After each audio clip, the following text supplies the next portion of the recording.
So we have the HZSound heart mirrors, and they're quite shiny and bright, like they look. And yeah, so disclaimer before we start the review: the HZSound heart mirrors were provided by Brian. He bought them secondhand from some guy on Tokopedia. Um, we're not affiliated to any brand or any sellers as such, so this review is completely of my own opinion. Now, TLDR of the HZSound, they are neutral bright-ish IEM. They are sort of like a T2 pluses if you added overall more treble and just a smidgen less bass. So yeah, if you were looking for a brighter T2 plus, these might be it. Now they're also priced at the same price range, so it might be a good alternative. Now we'll just dive deeper into the sound, and we'll start off with bass like we usually do. Now the HZSound, the heart mirrors here, the extension is quite good. The rumble is there. It's not a lot. It's still there. You can still hear it. It's not emphasized at all. It's completely flat from what I can hear. It rolls off a bit on the furthest end of the low bass, and the mid bass on these is probably the part that I feel like it lacks it lacks this punch. It's sort of a bit it's sort of like the problem that I had with the T2 pluses. The mid bass here don't really have a satisfying punch. Um, it's just like it feels pulled back a little bit. So if you like to listen to EDM, you like to listen to bass heavy music, these IEMs will definitely not be for you. On the other hand, if you listen to fast music and such, you will be in luck because the HZSound, in my opinion, have quite a fast driver and they don't really fall behind that easily. If you listen to very fast music like Dragon Force and such, they will still fall behind, but for most other music, you should not have any problems at all. Um, Slam in the sub bass, I should have mentioned earlier, is also it just feels lackluster to me. So bass department quite fast. Texture is actually quite nice also, but the punch and the slam is a bit lacking for me. Although I do understand that it's a neutral tuned IEM, but even as a neutral dynamic driver IEM, it lacks this punch and slam that I expect of a dynamic driver. Fortunately though, because of this lack of emphasis in the mid bass and the fact that it's a fast driver, the mid range the bass doesn't bleed into the mid range, which we'll get into next. So the mid range of the HZSound is probably one of its strongest points. Actually, it is the strongest point, and the reason behind it is because the separation and detail in the mid range is quite good. It's, I would say, equivalent to something of the T2, which is my reference in this price range ish in terms of detail retrieval in the mid range, and note weight feels a bit thin on the HZSound.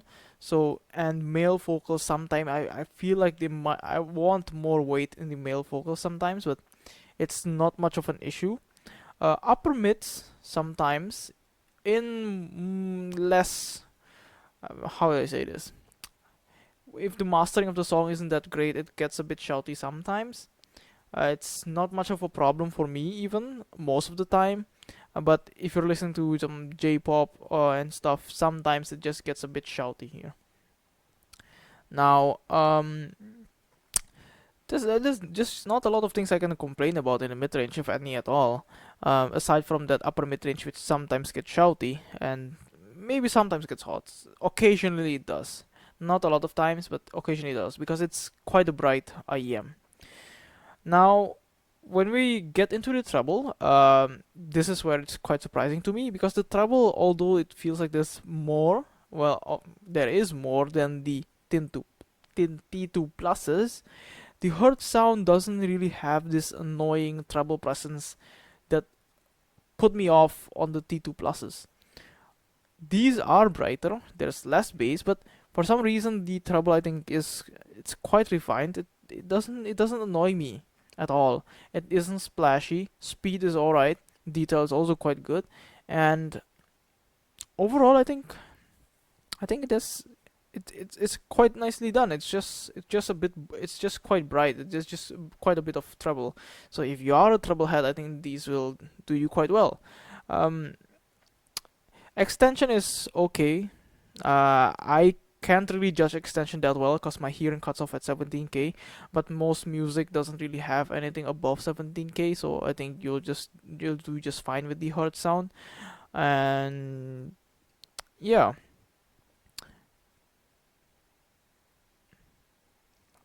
these are extremely bright and shiny.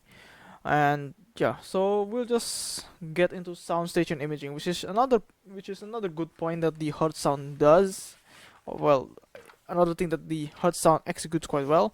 So if this were my head and this was the center of my head, the Hertz sound sounds a bit more forward. It sounds a bit more forward to my ear, to my head, and the stage, overall stage, I think, and sound stage is just outside of my head. I think this is what happens usually when when IEMs are tuned with less bass and more treble. It is perceived a bit more. It feels like there's more soundstage. It feels sounds wider. It sounds airier. And I think that's what has happened with the Hertz sound. But I think overall it gives off a nice presentation. Um, so the depth I think is also quite good. I'm more impressed about the soundstage width overall, but yeah, imaging wise, I think the Hertz sound is okay.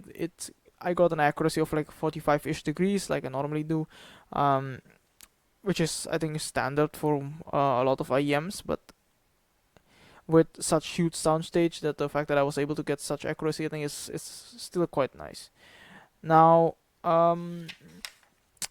we'll just go into boxes, build quality, and accessories that you get on the Hertz sound. So you get this box. I don't know what any of this says. It's mostly in Mandarin. I can't really read Mandarin that much. And I think this is one of the things that's nice about the Hertz sound, is that the packaging is quite compact. You get a quite nice case, I would say. It looks nice. It feels quite nice. It's big enough for a lot of things.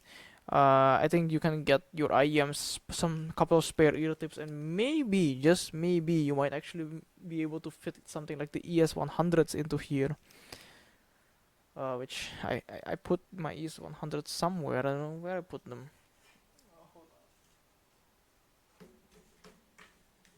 I think you might actually be able to fit the.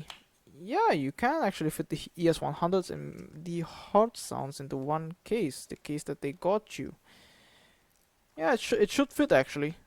Yeah, that's quite nice. It's quite nicely sized. Now, aside from all of the case, ear tips, and this carabiner, and the uh, what that is, the clip that you get, you also get some spare filters which you can use to change the filters on the Hertz sound. I think that they provided these just in case that you clog up the filters. I assume they are easily clogged up, otherwise they wouldn't provide them. It does look sort of like a very soft paper-ish mesh, so that's why maybe they provided it. I haven't used them enough to, well, dirty them to the place where I had to replace them, so I can't comment on that. But replacing them should be pretty simple. You probably need a pair of tweezers, or just really steady small hands or nails or whatever to just stick these replacement filters on. You might want to store these somewhere else instead of the case, cause in case that you lose them. Uh, Ear tips wise, you get 7 pairs of ear tips. So you get 3 pairs of Sony hybrid fakes. I think they're fakes. They feel pretty authentic, I must say. I have a pair of Sony hybrid ear tips that are original.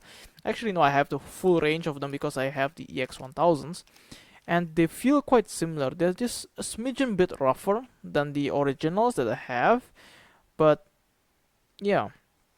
The other pairs of ear tips that you get with these, which are this normal sort of rough plastic-ish ear tips, they don't feel so great. And if you use the Sony hybrid ear tips, they calm down the highs a little bit, so that it feels like if you think the hertz sound are a bit too bright, you might put them on. You can reduce the treble by just a smidgen bit, and that might suit you well. The foam ear tips that come with the hertz sound feel like one of those cheap Knowledge Zenith foam tips that you can get from AliExpress and such. I I mean, they at least they included it. It's, if you want to use them, I wouldn't really recommend it because it's it's quite small. They only come in one size, but I'm not gonna complain much. Usually, you don't even get foam ear tips. If they fit you, then you're lucky. If they don't, then well, you gotta buy some more in different sizes. Aside from that, there's not much else. You get some sort of manual here, or I think this might actually just be a warranty card. No, it's a manual. Yeah, I don't know why they have this microphone instructions. Maybe they have a microphone model. I don't. I only have the non-microphone model. I think they do have a microphone model. I'm not sure. Right? See, they are showing a microphone, but I this one doesn't have a microphone. Maybe they do. And yeah. Anyway. Overall build quality of the Heartmirrors. These feel better than the T2 pluses. They are shiny. They feel a bit heavier. This might be not so comfortable for some people if the IEMs are a bit too heavy. Some people actually like lighter plastic IEMs, but I don't think they're too heavy. I usually also complain about heavy IEMs. That's why I did not and have not bought these Sony Z1Rs, although I like the sound of them quite a lot. They're just way too heavy. These are not too heavy. I don't know how many grams these are. I haven't weighed them, but they're a bit of the heftier side compared to most other IEMs that I currently own. The cable feels a bit stiff. They're a bit microphonic. They kind of do what they please. They have a chin slider that actually works, and I think the splitter and the chin slider, as like the IEMs, have this sort of like polished finish. They, as an overall package, I must say the Heartmirrors do look quite nice. It feels like they were designed as such that they, as a whole package, work together in terms of look. Right? If you look at the case and the IEMs here, they look quite nice all together. It feels like they just, instead of usually other manufacturers just slap on whatever the hell looks cool and then just make it look like it's something, these actually look like they have some sort of thematic going on. It's an odd thing for me to comment on about. I'm not the first person you would want to ask about style, but overall I'm just quite pleased with how they look. And speaking of the cable itself, you get this sort of like velcro for you to just wrap the cable nicely. You have a angle jack, which I appreciate a lot. I like angle jacks, especially for IEMs and mobile devices. They have this sort of big ass strain relief on the jack. I don't know how well that'll do its job because it's not exactly flexible, but at least it's there.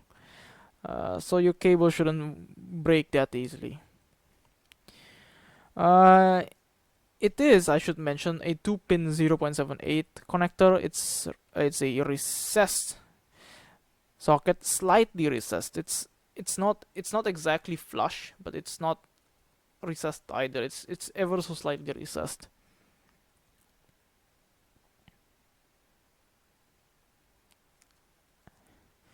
And yeah, I think that